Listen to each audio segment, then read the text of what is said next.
12명 정탐꾼 가운데 10명이 부정적인 말을 했습니다. 그러나 그들은 신장이 장대하고 성읍은 너무 크고 젖과 꿀이 흐르는 땅이 아니라 사람을 삼키는 땅이다. 우리말 속담에 오르지 못할 나무는 쳐다보지도 말라, 이런 말이 있듯이 그 땅은 너무 좋은 땅이긴 하지만 우리가 감히 정복할 수 있는 땅은 아니다. 불가능하다. 꿈도 꾸지 말자. 오르지 못할 나무는 쳐다보지도 말자.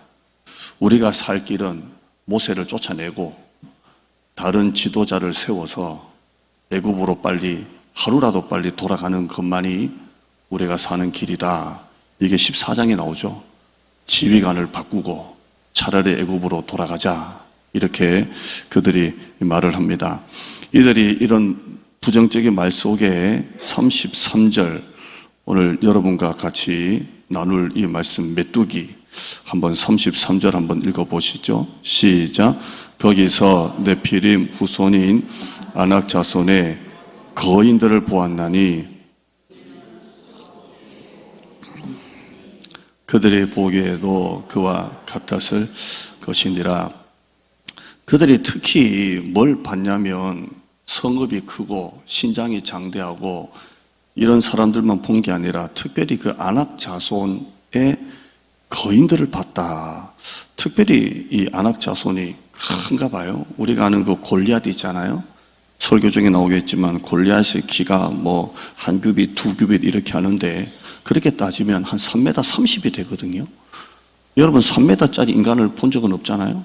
이 아낙 자손이 그렇게 타고난 어떤 거인 족속인 것 같습니다.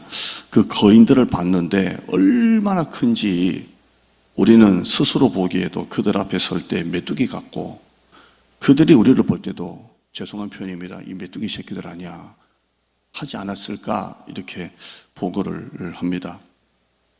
우리가 스스로 볼 때도 메뚜기 같고 그들이 우리를 볼 때도 이 메뚜기 같은 놈들이라고 봤을 겁니다. 숫자만 우리가 남자만 60만 명이지 사실 때를 지어 곡식을 파먹는 메뚜기입니다. 우리가 이때 이스라엘 백성들 장정이 몇 명입니까? 60만 명이에요. 우리나라 군인들이 몇 명입니까? 우리나라? 그 정도로 된다고 봅시다. 우리나라 국방력이 우리나라 국방력. 그런데도 자기들 스스로 뭐라고 하냐면 우리는 메뚜기밖에 안 됩니다. 그들이 우리를 봐도 메뚜기 같이 보였을 겁니다. 라고 말을 합니다. 숫자만 60만 명이지 사실 때를 지어 곡식이나 갉아먹는 메뚜기입니다. 스스로 그렇게 말을 합니다. 내가 메뚜기밖에 안 된다는 생각, 이 메뚜기 믿음, 메뚜기 믿음. 우리말 속담에 뛰어봤자 벼룩. 벼룩이 뛰어봤자 얼마큼 뛰겠어요?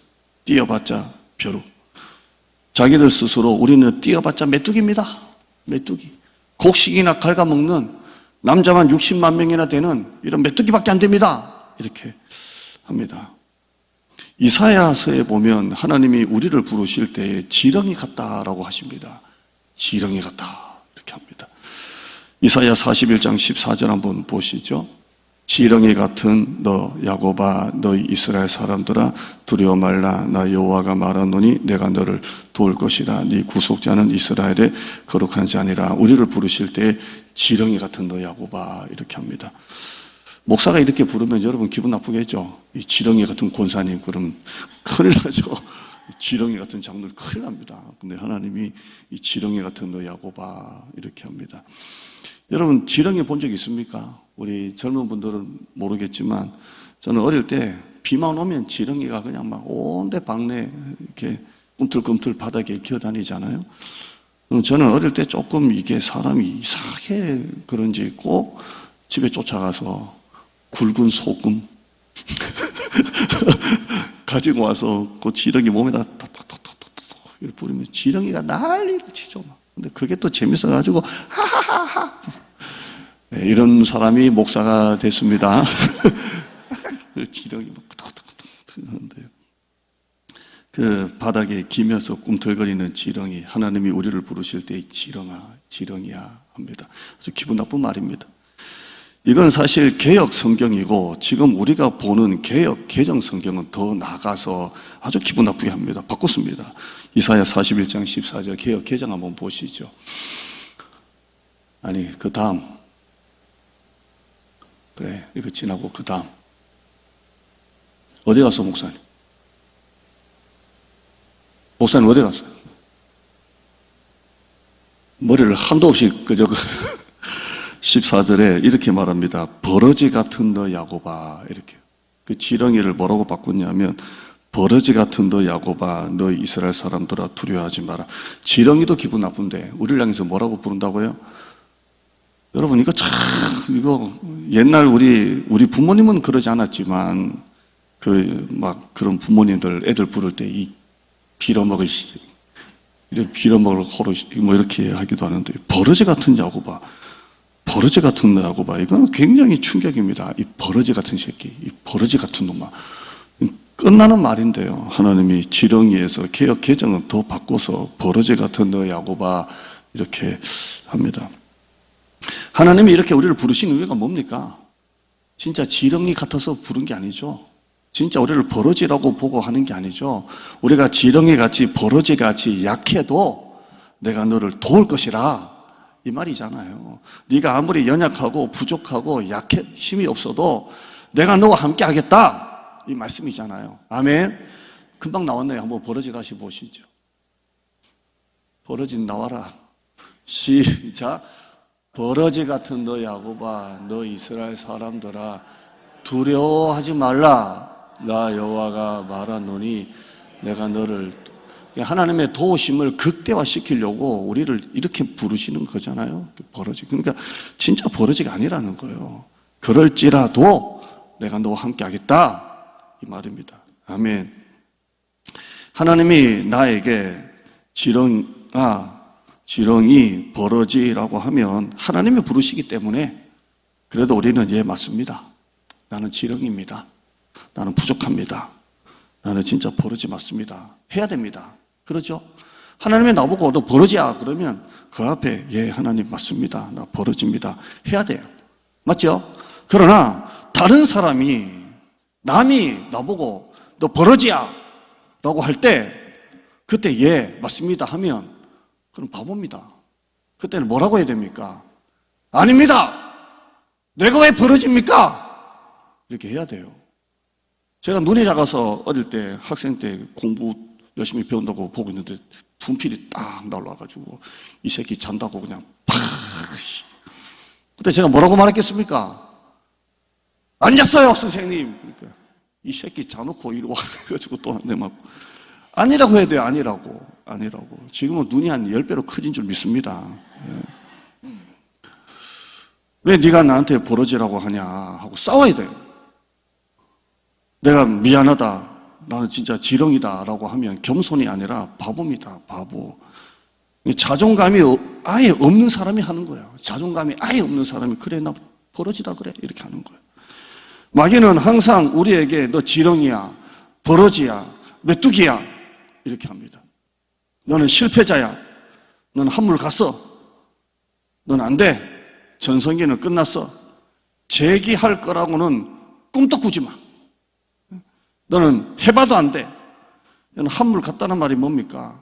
운동선수가 한때는 잘 던졌는데 언제부터 나이가 드니까 올라가면 두둑이 맞으면 뭐라고 말합니까? 아이고 쟤는 한물 갔어. 이제 은퇴할 때가 됐어. 그게 한물 갔다는 거예요. 너는 한물 갔어. 너 빼고 다 잘 돼. 너만 안 돼. 해봐도 안 돼. 너는 안 먹혀. 너는 끝났어. 너는 재기할 수 없어. 불능이야. 이렇게 합니다.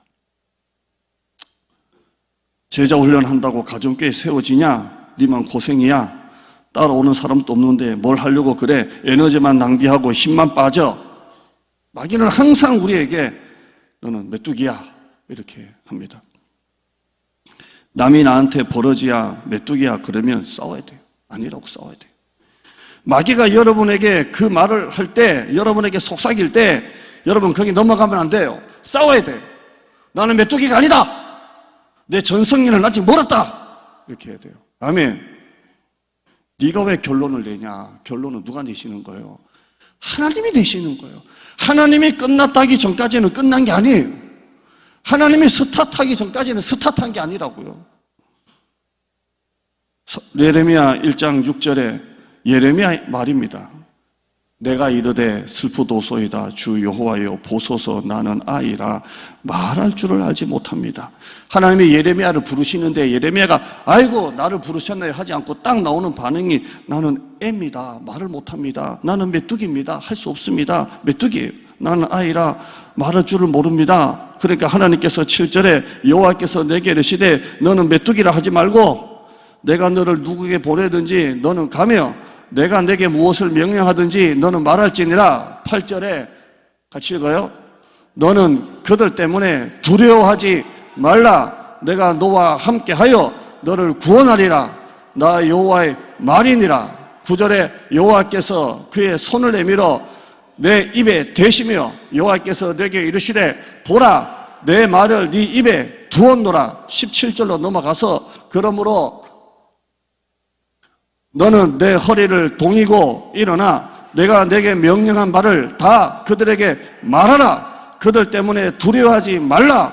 네가 그들 앞에서 두려움을 당하지 않게 하리라. 18절에 보라 내가 오늘 너를 그 온 땅과 유다 왕들과 그 지도자들과 그 제사장들과 그 땅 백성 앞에 견고한 성읍 세기둥 노성벽이 되게 하였은즉 너는 메뚜기가 아니야.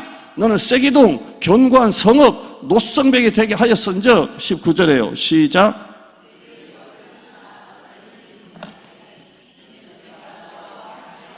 너를 구원할 것임이니라 여호와의 말이니라. 아멘. 남들이 나보고 메뚜기라고 하면 여러분이 가만히 있으면 안 돼요. 결정을 내리시는 분은 하나님이시다. 전성기는 아직 멀었다. 저는 여러분에게 좋은 말씀 드리는 게 아니라 아직도 저는 전성기가 멀었습니다. 저는 지금 30년째 교회 현장에서 지금 사역도 하고 목회도 하고 있습니다. 한때 큰 부흥도 경험했고 목포에도 제로에서 20억짜리 20억대에 가까운 그런 완전 제로에서 빚도 갚고 그런 목회도 해보고 왔습니다. 그러나 저는 아직도 내 전성기는 멀었다라고 저는 확신합니다. 저의 전성기는 은퇴입니다. 은퇴할 때 저의 마지막 최고의 절정을 짓고 저는 나올 것입니다. 우리 이 지역에서 가장 큰 교회, 명문교회로 만들고 가장 좋은 후임자를 세우고 가장 좋은 다음 세대 리더들을 세우고 가장 좋은 차를 타고 그리고 저는 영광스럽게 하나님 앞에 그동안 하나님 감사합니다. 여러분 그동안 설교 들어주셔서 감사합니다 하고 저는 내려올 것입니다. 제 전성기는 멀었습니다. 지금 하는 일이 좀 안 되고 지금 실패하고 부도를 맞고 사람들은 나를 향해서 네 전성기는 지났어. 너는 버러지야. 너는 메뚜기야. 너는 한불 갔어. 라고 해도 사람이 나를 결정해서 되는 일이 아니라 하나님이 나를 결정하는 겁니다. 하나님이 끝났다기 전까지는 끝난 게 아닙니다. 이스라엘 백성들 무기도 없고 성읍도 없고 전쟁 전략도 없고 용맹한 장수도 없습니다. 사실 메뚜기밖에 안 됩니다. 60만 명이나 되는 메뚜기 떼밖에 안 됩니다. 그러나 그들에게는 단 한 분이 계십니다. 누구십니까? 하나님이 계십니다. 여러분 제가 원고를 지금 10장을 들고 올라왔습니다. 자, 이 종이 그냥 때리면 아무것도 아닙니다. 찢어집니다. 그러나 이걸 벽에다가 딱 붙여놓으면 아무리 때려도 이 종이 안 찢어집니다. 우리 뒤에는 하나님이 벽에 계시다는 겁니다. 아멘. 여러분이 왜 자꾸 여러분 스스로 나는 메뚜기야, 나는 끝나서 안 돼, 힘들어, 나는 실패자야, 왜 자꾸 그렇게 생각하십니까? 사람들이 여러분을 평가합니까? 아니잖아요. 하나님이 우리를 평가하시잖아요. 하나님이 결론 내기 전까지는 결론이 난 게 아닙니다. 우리 바쁘지만 복음서 한 장 하시죠. 1절만 하시죠. 할 수 있다 하시니는 우리 한번 하시죠. 또 하다가 2절 할 수 있지만 1절만 하시죠. 박수 한번 칩시다. 할 수 있다 하시니는 나의 역주 하나님 의심하라 하시고 물들이는 하시고 수 있다 하신 주, 할 수 있다 하신 주. 믿음 말이 믿음 말이 영영이라 하시네. 믿음 말이 믿음 말이 영영이라 하시네. 아멘. 조금 더 하고 싶죠? 조금 더 해보죠. 2절 3절 2절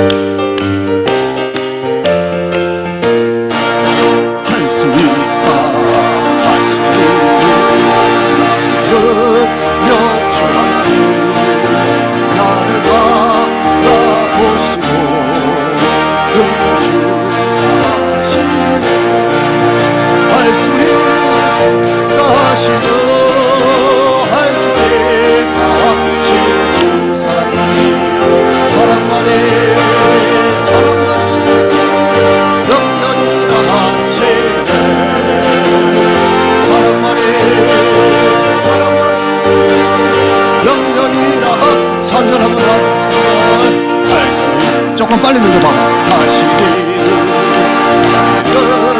영주 하나님 주라 하시고 십자가 지하시고 할 수 있다. 기도 많이 합시다. 기도 많이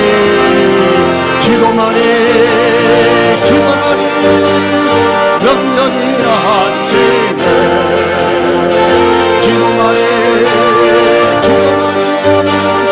영영이라 하시네.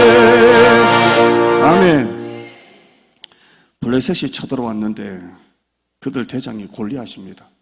40일 아침 저녁 나와가지고 1대1로 붙잡아갑니다.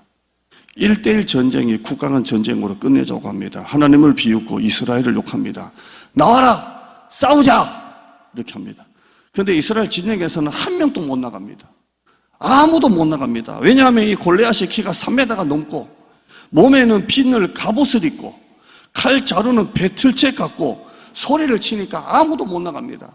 오죽하면 사울왕이 골리앗을 죽이는 자는 내 딸을 준다고 해도 못 나갑니다. 왜? 왕의 딸하고 결혼하려다가 죽어버리는데 누가 나가겠습니까? 성경에 보면 사울과 온 이스라엘이 두려워 떠니라 이렇게 되어 있어요. 아무도 못 나가요. 그런데 다윗이 어려서 전쟁에 못 나갔다가 아버지가 형 도시락 심부름 좀 갖다 주고 와라. 그래서 도시락 들고 형들 심부름 도시락 배달 갔다가 여기요 배달앱처럼 갔다가 골리앗이 하도 떠드니까 저는 누구냐? 그러니까 골리앗인데 40일 동안 와서 저렇게 소리치고 있다라고 하니까 다윗이 싸우러 나가죠. 애가 어리니까 어른들 입는 투구도 갑옷도 맞지도 않고 집에서 입던 옷 그대로 형들 도시락 배달했던 옷 그대로 입고 나갑니다. 양을 지킬 때 물맷도 5개 들고 나갑니다. 그러니까 골리앗이 보니까 웃기지도 않습니다. 그래서 골리앗이 뭐라고 말합니까? 네가 나를 개로 여겨 막대기를 들고 나왔느냐? 내가 너를 죽여 네 짐승을 너 고기를 들짐승에게 새 짐승에게 내가 넘겨주리라 이렇게 말합니다. 다윗이 이 말을 듣고 받아칩니다. 사무엘상 17장 46절에 오늘 여호와께서 너를 내 손에 넘기시리니 내가 너를 쳐서 네 목을 베고 블레셋 군대의 시체를 오늘 공중의 새와 땅의 들짐승에게 주리라 이렇게 합니다. 자, 이 말은 먼저 누가 했습니까? 골리앗이 먼저 했습니다. 네가 나를 개로 여기느냐? 내가 너를 죽여 새 짐승, 들짐승에게 주리라 그랬는데 다윗이 이 말을 받아쳐서 내가 너를 죽여가지고 내가 너를 들짐승 밥으로 주겠다 이렇게 합니다. 너를 죽여서 온 이스라엘에 하나님이 계신 줄 알게 할 것이다. 47절에 여호와의 구원하심이 칼과 창에 있지 아니함을 이 무리에게 알게 하리라. 전쟁은 여호와께 속한 것인즉 그가 너희를 우리 손에 넘기시리라 이렇게 합니다. 다윗은 골리앗에게 메뚜기라는 말을 들었지만 다윗은 골리앗의 말에 흔들리지 아니하고 나는 하나님이 계신다 하는 마음으로 나갔다는 것입니다. 저는 교회를 생각하면 꿈을 꿉니다. 꿈을 꿔요. 기도할 때 막 꿈을 꿔요. 여러분 한번 따라합시다. 믿음은 바라는 것들의 실상이요. 믿음은 뭐라고요? 바라는 것이 실상이에요. 바란다는 게 뭐예요? 꿈을 꾼다는 거죠. 믿음은 꿈을 꾸는 것의 실상이잖아요. 그러면 그 실상이 나타나려면 뭘 해야 돼요? 자꾸 바라야 돼요. 바라야 실상이 나타나는 거예요. 믿음은 실상이기 전에 자꾸 바라야 실상이 나타나는 거예요. 한번 따라합시다. 믿음은 바라는 것들의 실상이요. 여러분이 자꾸 꿈을 꿔야 돼요. 할 수 있다, 된다. 저는 꿈을 꿉니다. 하나님, 제 꿈을 그냥 얘기할게요. 하나님, 조례가 바뀌어가지고 우리 교회 3층 위에 4층을 전부 다 식당으로 하게 하시고, 카페를 하나님 아버지 1층에서 2층으로 하고 3층에는 루프탑 올려가지고, 엄마들이 이 주변에 커피를 먹으러 막 오는데, 이 주변에 애들이 잔디밭에서 막 뛰놀고 축구하는 것을 볼 수 있는 카페가 없어요. 그래서 정치 용어가 아니라 마음 카페라고 해가지고 엄마들이 애들 유치원 끝나고 학원 끝나고 학교 끝나고 여기 다 모여서 여기에서 모임을 하는데, 엄마는 커피 먹는데 애들이 불안한 게 아니라 애들은 잔디밭에서 막 뛰놀고, 진돗개 3마리 입양해가지고 진돗개도 막 뛰놀고, 이런 꿈이 있어요. 젊은이들은 우리 교회 와서 찬양하고, 이 잔디밭에서 우리가 뭐 옛날 가수 통기타 가수 불러가지고 콘서트도 하고 또 음악회도 하고. 아멘. 또 우리가 여기 안에서만 예배 드리는 게 아니라 날씨가 좋으면 우리 밖에 야외 나가서 산상 설교도 한번 하고, 금요 기도에 100명, 200명, 300명의 기도자가 모여서 뜨겁게 청년들이 찬양을 하고, 앞에는 하천정비 공사가 돼서 태극길이 열리고, 미근역, 대장동, 우리 교회 저기 어디 분당 서울까지 도로가 뚫리고. 아멘.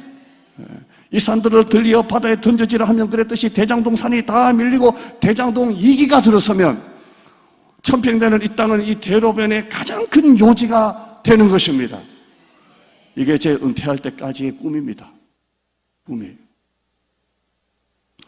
지난번 수요일 날 우리 한 가정에 한 중년 되시는 분이 뒤에서 예배를 드렸는데요. 예배 끝나고 난 다음에 우리 성도에 누구세요? 뭐 이렇게 궁금해하지 않습니까? 그런데 그 남자분이 목사님 면담을 좀 하고 싶다고 해서 새가족실에서 또 누구신지도 모르는 상태에서 면담을 했습니다.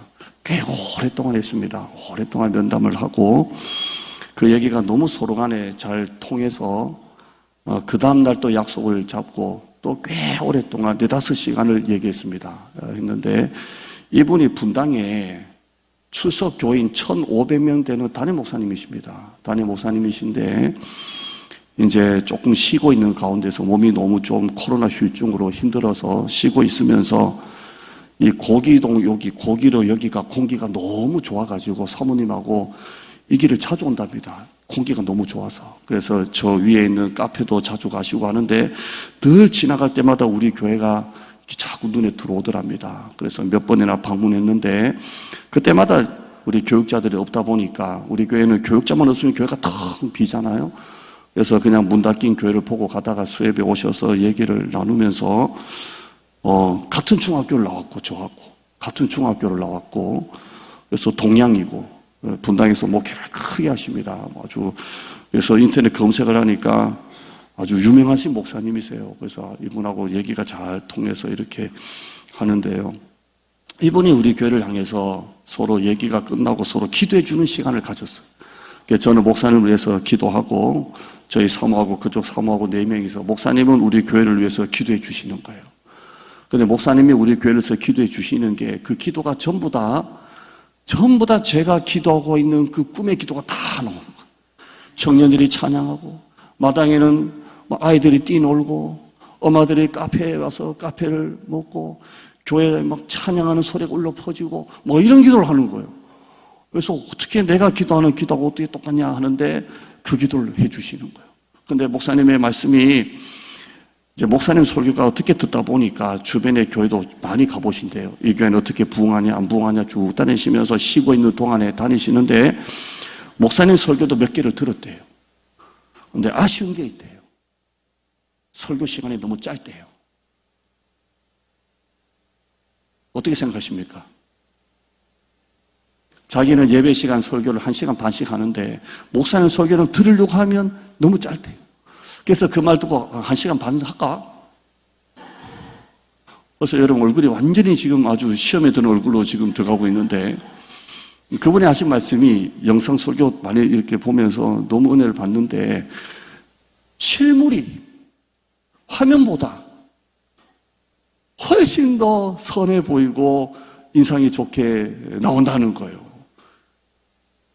웃어야 될지, 우리는 다 영상으로 지금 다 송출이 되고 있는데, 이 화면빨을 어떻게 커버를 해야 되는데 눈썹을 좀 그려야 되나, 메이크업을 하고 가야 되나, 좀 장로님들이 통 크게 지원해 주신다면 제가 좀 이렇게, 실물이 훨씬 나은데 그 화면은 이게 잘 안 나온다는 거.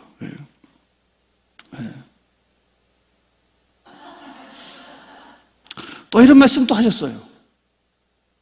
열정도 굉장히 뛰어나시고, 저는 제 목회 이야기 했는데 굉장히 겸손하시고, 대화를 해보고 서로 힘든 걸 얘기를 할 때 지혜가 뛰어나다는 거예요. 자기가 노예 목사님들하고 이런 얘기해도 답을 못 얻었는데 목사님 통해서 답을 얻었다고. 지혜가, 이 설교도 듣고 계실지도 모르겠어요.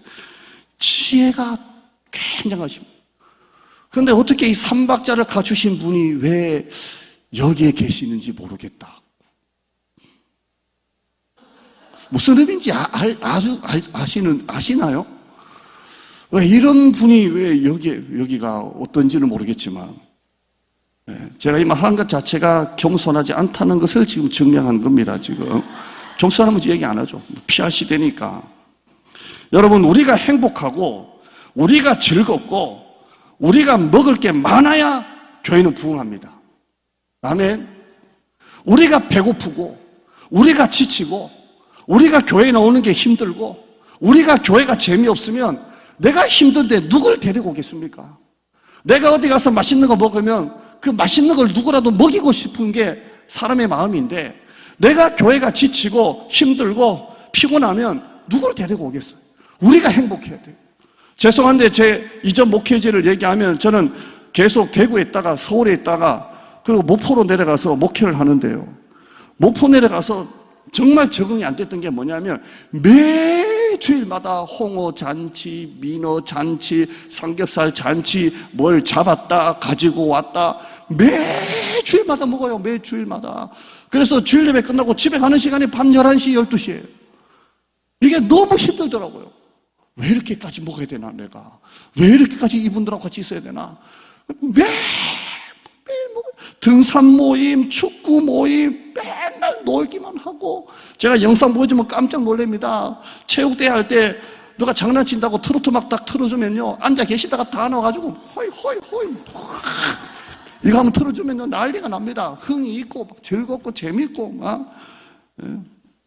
야외 예배를 하는데도 야외 예배도 통 크게 얼마나 큰 장소를 빌려서 하고요. 성탄절이 되면 예산을 600만 원, 900만 원까지 잡아가지고 성탄절 예배 드리는 예배 때 그냥 안 가고 1년 동안 고생했다고 선물 보따리가 한 개가 아니라 3개, 4개씩 들고 가게 해요.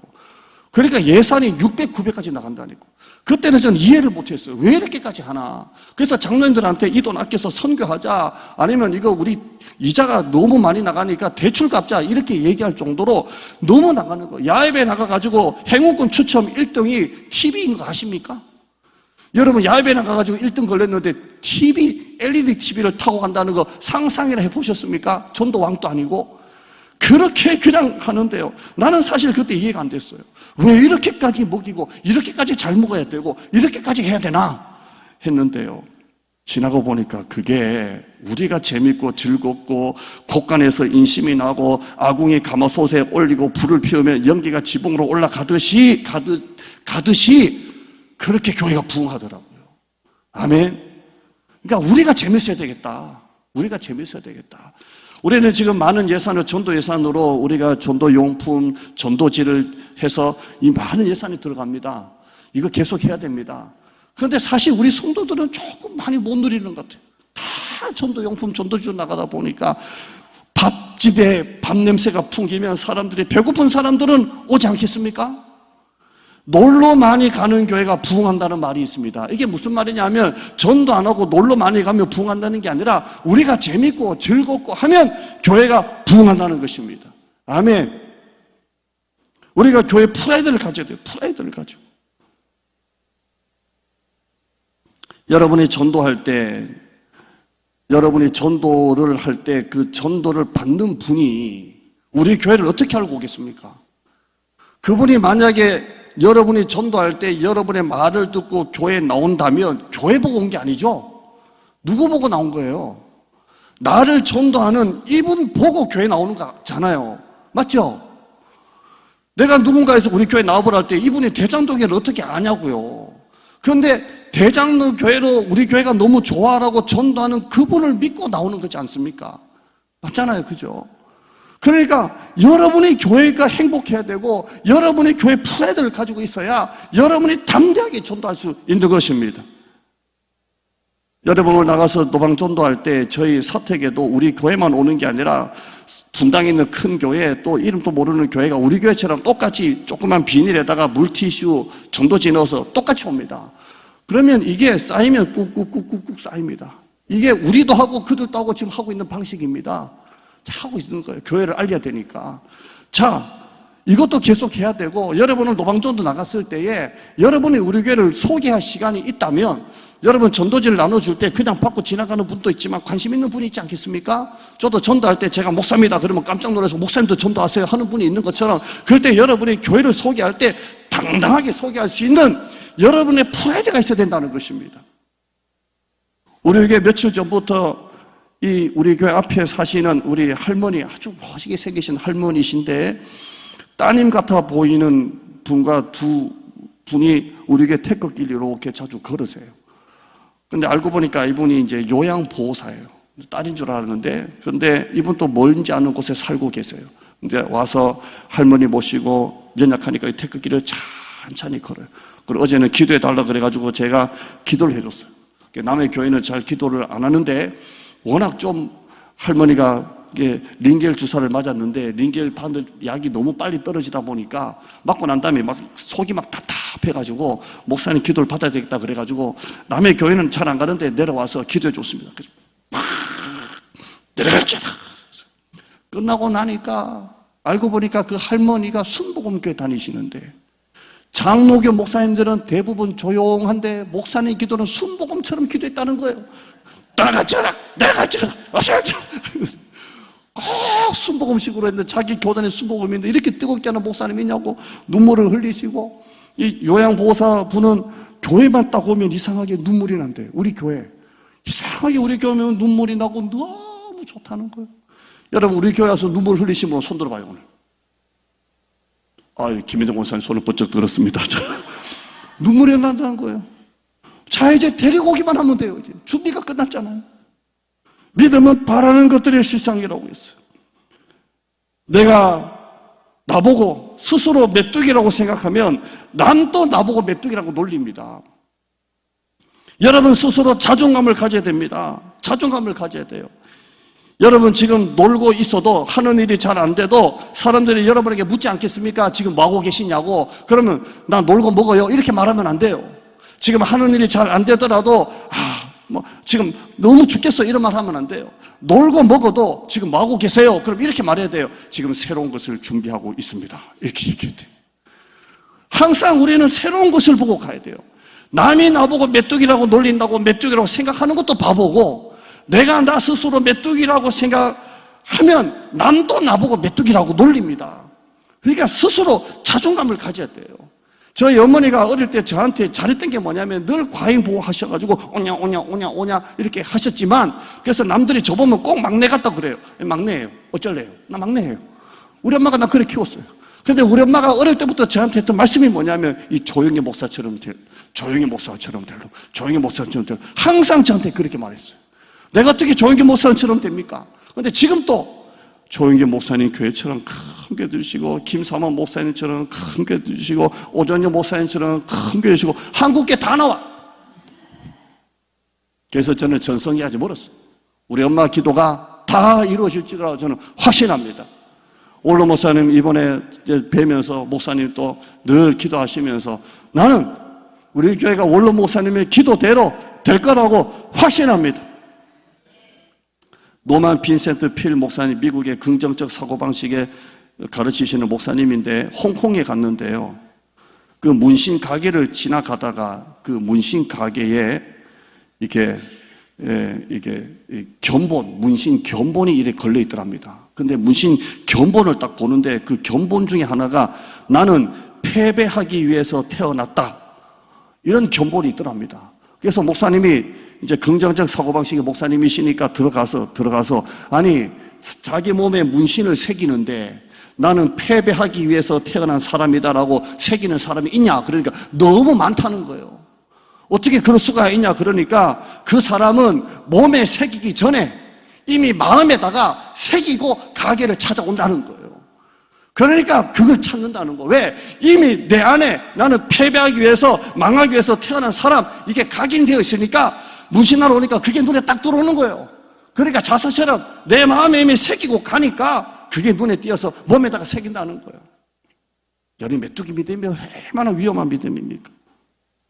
제가 여러분에게 100만 원짜리 수표, 10만 원짜리 수표를 오늘 예배 나온 분들에게 나누어 준다고 하면 여러분 받아가실 거예요? 안 받아가실 거예요? 받아가시기를 축원합니다. 그 날이 오리라 믿습니다. 부흥에 막 다녀가지고 제가 목포에서 부흥회 2번 한 목사님이 계시는데 1년에 65주를 부흥회 다니시더라고요. 1년에 52주인데 어떻게 65주냐? 52주 하고 다른 데는 스케줄이 많으니까 주일 월화수, 월화, 수목금 이렇게 해서 어떨 때는 한 주에 2군데를 다니시면서 1년에 65주를 부흥회 하시는데요. 그러니까 유명한 부흥사고 부흥회 사례도 많이 받으니까 이걸 가지고 장로님들 백화점 모시고 가서 잠바도 사주고 권사를 모시고 가서 드레스도 사주고 이런다는 거예요. 그때 제가 꿈을 꿨어요. 주여, 나는 남대문 시장에 데리고 가서라도 할 수 있게 하여 주셔. 그러시는 분이 있어요. 있는데요. 어떤 교회는 10,000원짜리 나눠준다는 교회도 있고 하는데요. 자, 나눠주면 여러분 받으실 거 아니에요? 근데 제가 만약에 10만 원짜리 100만 원짜리 수표를 막 구겨가지고 발로 막 밟아가지고 깨끗한 거 말고 그래 다시 꾹꾹 펴가지고 받아가세요 하면 여러분 받아가실 거예요? 안 받아가실 거예요? 받아가실 거 아니에요? 아무리 구겨주고 발로 밟아도 100만 원은 100만 원이잖아요. 아멘. 여러분 우리는 메뚜기가 아닙니다. 잘 됩니다. 함부를 간 게 아니라 전성에는 아직 멀었습니다. 할렐루야. 잠언 11장 24절 말씀, 흩어 구제하여도 더 부하게 되는 일이 있나니 과도히 아껴도 가난하게 될 뿐이니라. 이건 진리입니다. 과도히 아낀다고 돈 모아지는 거 아닙니다. 재정이 흘러 들어갈 때 더욱더 부해지는 것입니다. 하나님이 채워주시는 걸 경험하는 겁니다. 하나님이 채워주시는 거. 제가 새벽에 이 말씀 제가 드렸는데 여러분 들으신 분도 있겠지만 아프리카 선교사님이 제 이전 목회지에 오셨는데 그 아프리카 선교사님 간증을 듣고 많은 분들이 헌금을 했습니다. 그때 그 모리타니아 선교사님이신데 우리 교회도 돕고 있지 않습니까?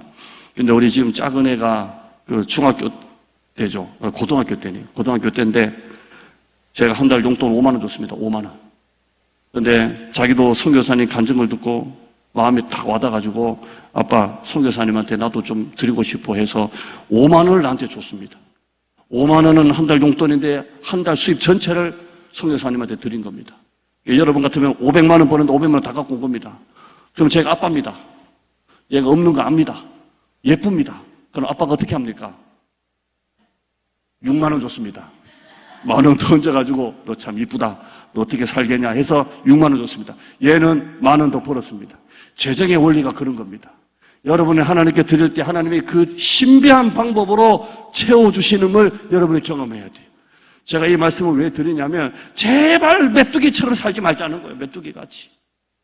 나이가 들면 입은 좀 다물고 그 다음에 뭘 열라고요? 지갑을 열라 그랬어요.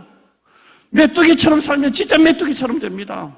창세기 12장 2절에 내가 너로 큰 민족을 이루고 내게 복을 주어 네 이름을 창대케 하리니 너는 복이 될지라. 아멘. 여러분 가정이 우리 교회가 여러분이 속한 지역의 사회에 복이 되는 인물 되시기를 축원합니다. 말씀 정리하죠. 오늘 설교 메뚜기가 아니다. 그 다음에요. 한영 지난 주간 감사했던 이야기 나누고, 그 다음에 목장 리더 교육이 없으니까 찬양 여러분 중에 누가 한 곡 하고 싶다 한번 하시고, 이제 역전되리라 하시고, 그 다음에 말씀 1번, 자기들 스스로 메뚜기라고 하는 이스라엘 백성들, 그들도 우리를 메뚜기라 생각할 것이라고 생각하는 이스라엘 백성들, 우리는 이게 메뚜기 신앙, 낮은 자존감, 부정적 자화상, 실패의식, 비교의식, 반드시 실패하는 인생이 될 수밖에 없습니다. 이렇게 마인드를 갖고 있으면. 그 다음에요, 나눔 적용 결단 합심기도, 우선 이거를 줄을 좀 잘 맞췄습니다. 내가 나를 보는 나 자신의 자화상 한번 나눠보자는 거. 스스로 나를 볼 때 나는 긍정적 자화상을 갖고 사는지, 아니면 나는 메뚜기야 라는 부정적 자화상을 갖고 사는지, 내가 나를 본 내 자화상 솔직하게 오픈하시고요. 그 다음에요, 어떤 인생의 실패나 시련 가운데 자기가 나를 결정짓고 나는 망했어, 나는 실패자야 하는 낮은 자존감, 자화상에 시달려 본 적은 없는가요? 옛날에 그런 적이 있는가요? 나는 끝났어. 또 이거를 주 안에서 해결된 이야기도 한번 같이 나누어 보자라는 그런 메시지가 있습니다. 기도합시다. 하나님 감사합니다. 상황이 우리를 둘러싸고 답답한 상황들이 계속되어도 이제 역전되리라. 역전되리라. 기도를 멈추지 마라. 눈앞의 상황이 마음을 눌러도 원망치 마라. 네 입을 지켜라. 마음을 뺏기지 마라. 내가 너를 도우지 않는다는 소리에 그의 마음을 뺏기지 마라. 이제 역전되리라. 기도를 멈추지 마라. 내가 너의 그 모든 상황을 역전시킬 것이다. 두려워하지 마라. 너는 메뚜기가 아니다. 스스로 생각하면 안 된다. 네가 그렇게 생각하면 남들도 그렇게 생각한다. 이제 역전되리라. 이걸 믿는 성도들 되게 하여 주시옵소서. 예수님의 이름으로 기도드리옵나이다. 아멘.